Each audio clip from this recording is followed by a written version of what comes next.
morning. I'm Ainsley from A Mama with Trauma, and thank you for coming to my page today, stopping by. I really sincerely appreciate you specifically. Honestly, if you hadn't come to my page today, I don't know. I think I might feel a little bit self-conscious, but thank you. Thank you for stopping by.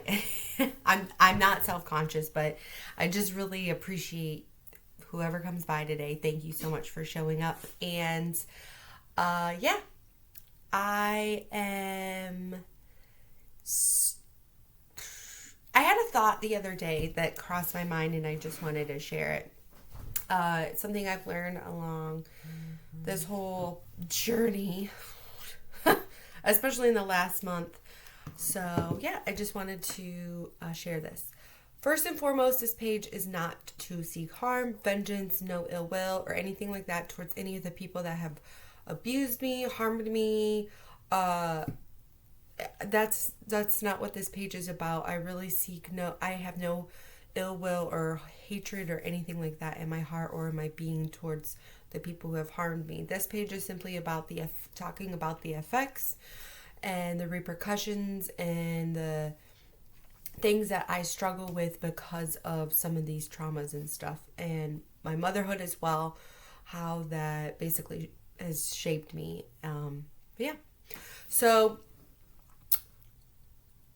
there was a phrase or a sentence that came to mind the other day, and I wrote it down, and I wanted to share it with you guys.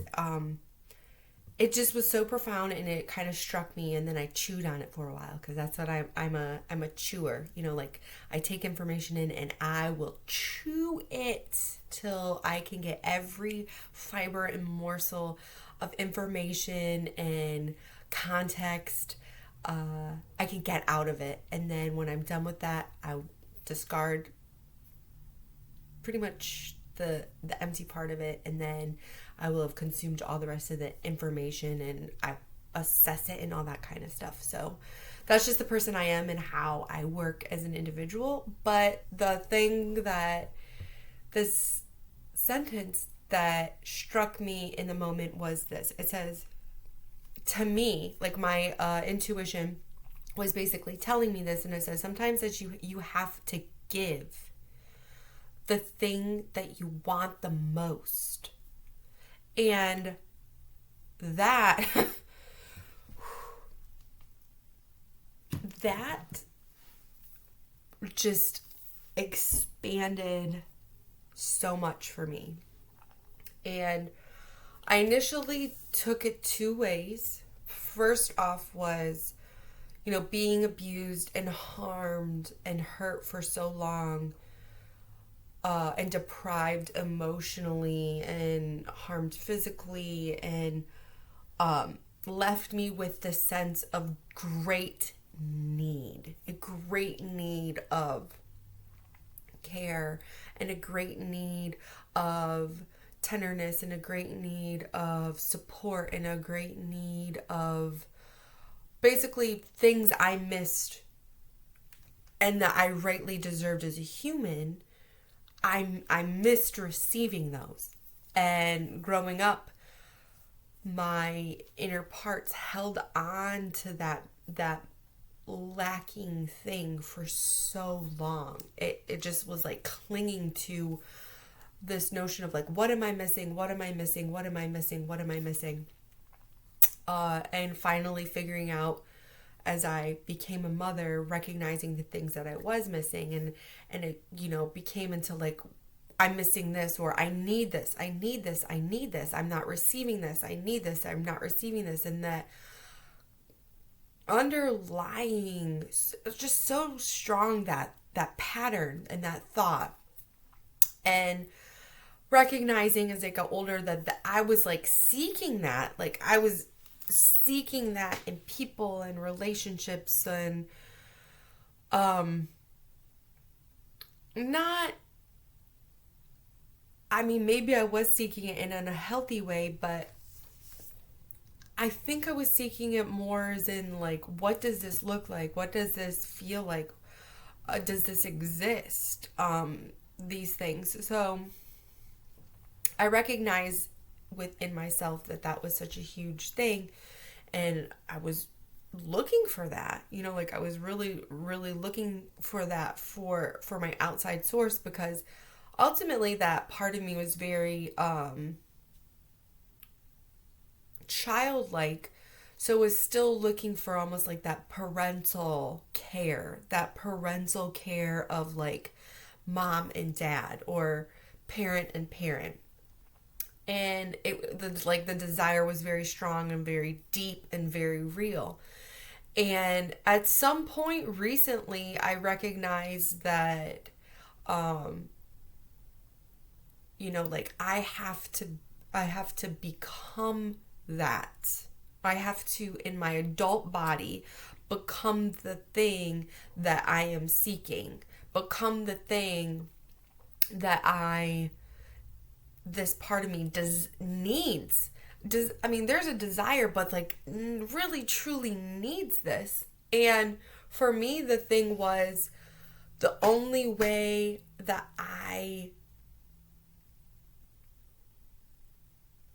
let me back up. Hang on a second. I think I recognized that I could have stayed in that state of need for a very long time. And I think for me, it was there was a sense of justification of that need, wanting to fulfill it, because it was never fulfilled. It was never filled for my parents, and it just was a driving force. But as I continue to heal and I continue to get better in my adult present self, it almost is like this merge happening of like, okay, at some point that part recognizes that the parental roles that I have to like accept, they aren't going to fulfill that. They aren't going to fulfill that. So am I always just going to stay in this perpetual state of, I need this, I need this, I need this, I need this, I need this, and like going out in the world and saying like, I need this, I need this, I need this, and looking outwards. So I recognize like a lot of people are in that state, and that's them. Like I recognize people are in that state of that perpetual, I need to be loved, or I need to be valued, or I need to be told I am strong. I need to hear these things. I need this frame of reference to help me like see myself better. And those are real, true needs. Like, they don't go away. They're true, real needs as a human. Like, that's just fundamental humanity from having a child and, like, getting old. Like, those are true needs. They just exist in every person. But with that being said, like, the ball was dropped for my parentals to give that to me. And so you walk around with that I walked around with that for so long. And now I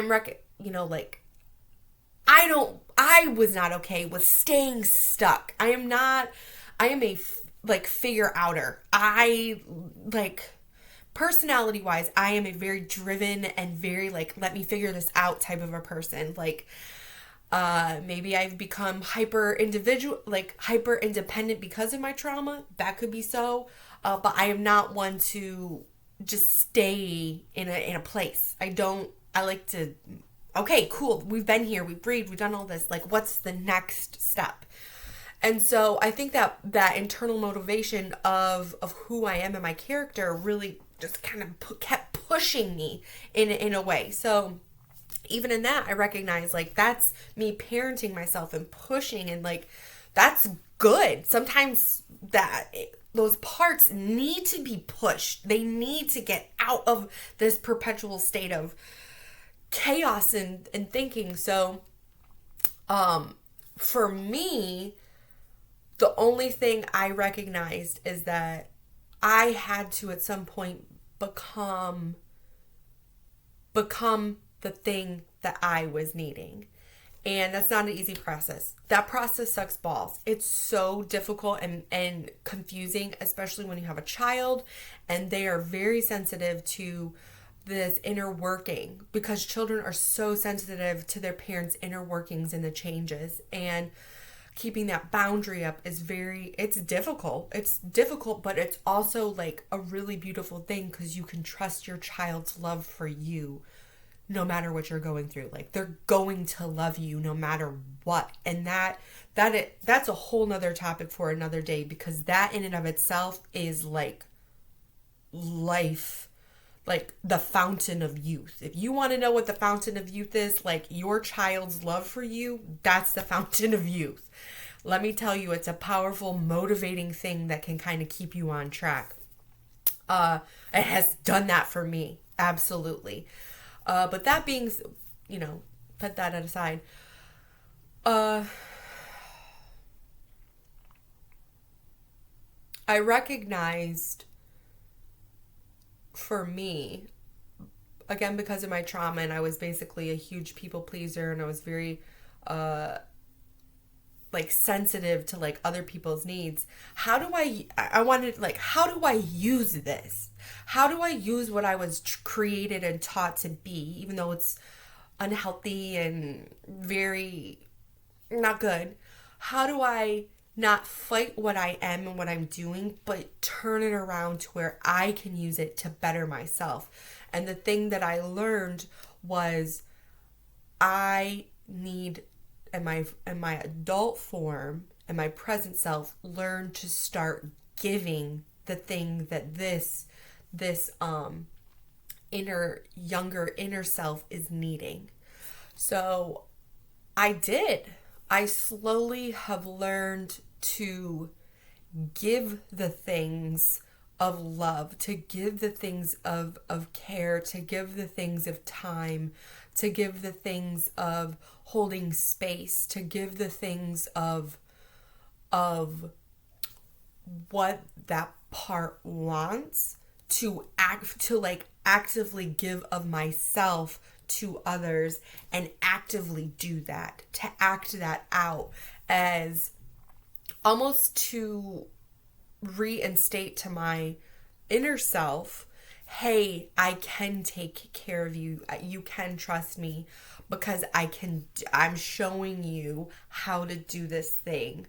And it kind of became a very complex way of reparenting my inner self, because my inner parts don't like words. They do not like speech. They do not like being told. They do not trust words. They trust action and doing. And so as I have learned to give, even though I feel like I don't have and I'm not necessarily, well, I would use my motherhood as well, because in that giving to my child and giving to even to my spouse, like what I have given and the actions that I have done, I have done that to show myself, like, hey, trust me, you trust me. And a lot of times I recognize now how many people have taken that as me being selfish, as me being self-centered and manipulative, and which hurts, because I'm not doing this out of a space to do harm. I'm doing this out of a space because I need to truly see this example represented. I need to see an example of a person who looks and sounds and acts and thinks like me, caring for people, loving people for who they are, no matter what they have gone through, and not using them for self-worth or self-gain, but to love them like, man, I see your worth and value, and I can I can do this thing without trying to take something. And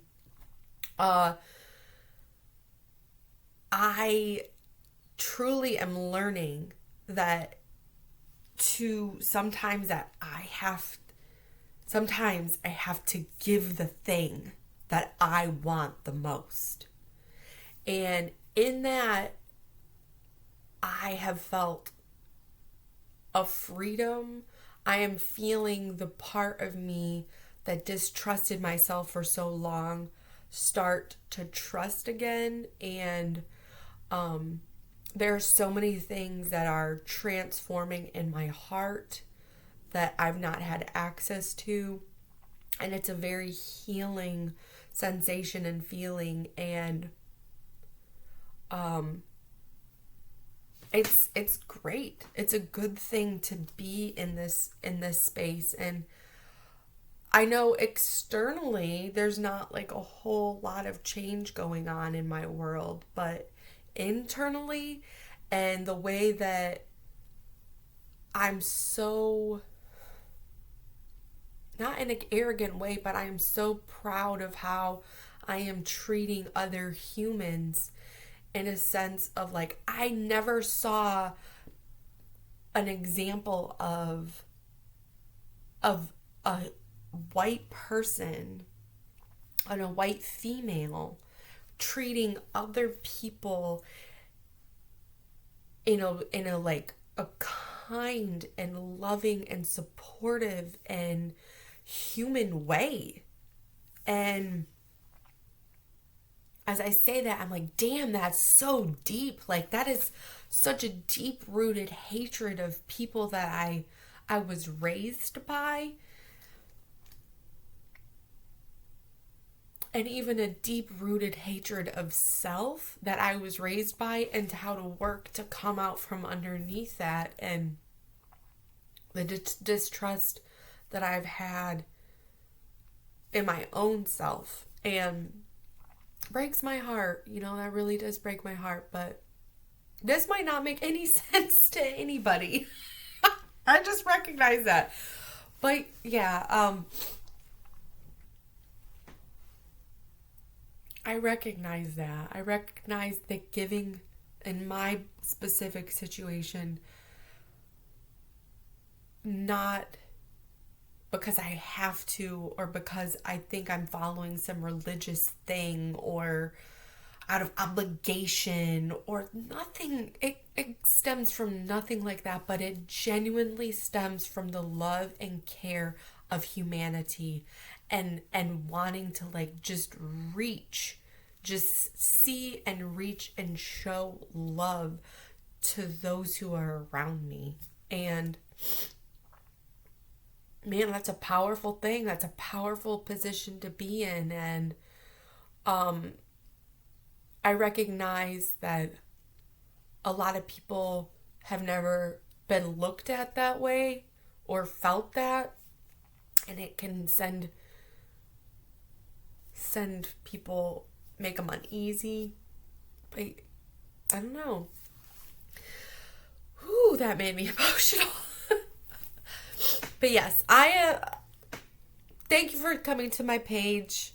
I am Ainsley from A Mama with Trauma, and yeah, I would like to say that I value and appreciate you who have come to this page and stopped by, and thank you. And I will see you next time. Have a good day.